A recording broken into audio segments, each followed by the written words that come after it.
This is going to be divisive, but Arlong wasn't wrong. Boo, boo. All What right are you now, all right, talking all right, about? Think okay, about okay, the okay, okay. children. Hold up.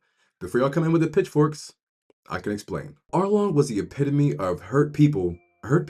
Despite being one of the first real villains of One Piece, he's actually pretty well written.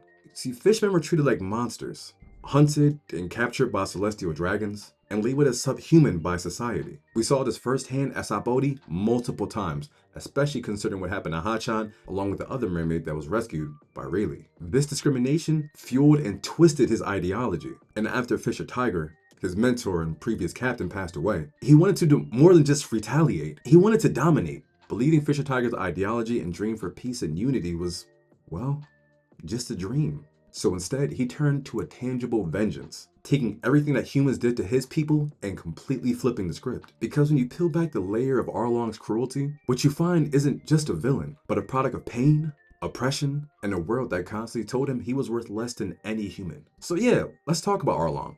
A villain?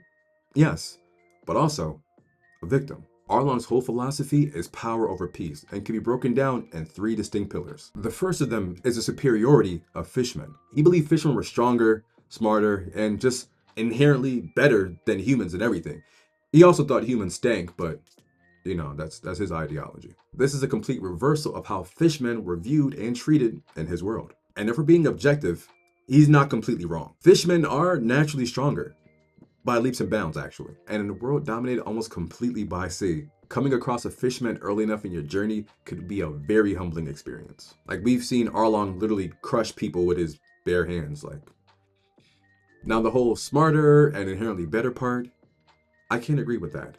That's his bias coming through. A bias that he emulated from the people that try so hard to belittle him and to bring down his race as a whole. That brings us to his second pillar, revenge through domination. Rather than seeking coexistence, he aimed to enslave or destroy humans as retribution. Fisher Tiger was a pacifist, one who actively worked to free slaves of all races. He also had a profound hatred for humans, understandably so. However, he realized that blindly directing his anger towards all humans was not going to get the job done. It wasn't going to create the change that he wanted to see. So he refused to hate all humans just because you're human, realizing you can't change what you're born into.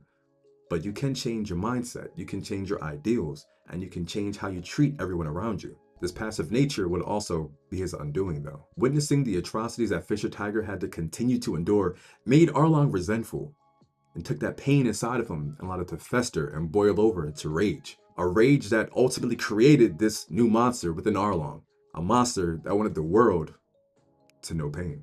Which leads us to our third and final pillar, selective justice. When the world tells you you're subhuman, some people break and others fight back by flipping the script. Because his people were oppressed without any intervention by the world government or other superpowers, he figured, you know what? Why not do the same thing? And you can't fault him for that. He saw no problem using Nami, a human, if it benefited his goals. He saw humans as a means to an end, nothing more. And his sense of justice was always conditional and hypocritical. After all, Arlong's rule over Kokoyashi village wasn't about justice. It was about revenge, a warped sense of reclaiming power by becoming the very tyrant that you hated. Because it works. And the heartbreaking part is, Arlong actually kind of cared, in his own twisted way. He let Nami stay with him, not because he thought he was just useful, but because on some level, he believed his empire could exist with humans in some way, shape, or form, as long as he was in control. But control isn't trust. Ownership isn't family. And that's why Nami's betrayal at the end ultimately crushed him, and why her liberation was so powerful. Arlong's story shows how trauma can mutate into extremism if left unchecked. A central theme in One Piece's exploration of prejudice. He could have been a symbol of strength and resistance like Jinbei. Instead, he became what he hated most, an oppressor. And when Jinbei became a warlord seeking to make peace with humans, and aligning with Luffy of course, it just shows us the fork in the path that Arlong refused to take. And considering everything he's personally witnessed and endured, we can't fault him for not being able to make that leap. Arlong isn't just a cruel fishman. He's a product of racism who chose to return hate with more hate. He's a lost student, a foil to Fisher Tiger who valued compassion over vengeance and believed in a brighter tomorrow. And above all else, he's a warning sign for the One Piece world, showing what happens when pain is never really healed, simply redirected. His story, Though resolved early in the series, lays the foundation for One Piece's deeper themes about discrimination, inherited hatred, and redemption. So, do I sympathize with Arlong? Yeah, yeah, I do. Not with what he did though, but why he became the person that he did. And honestly, I feel like it's one of the things that One Piece just does best. It forces us to look deeper than the pages, deeper than the anime, and realize just how much gray there is in the world when you treat everything as black and white. If you made it this far, thanks. If you enjoyed this style of video, let me know in the comments section. And if you want to stick around for more, feel free to like and subscribe so you can join the crew. Thanks for watching.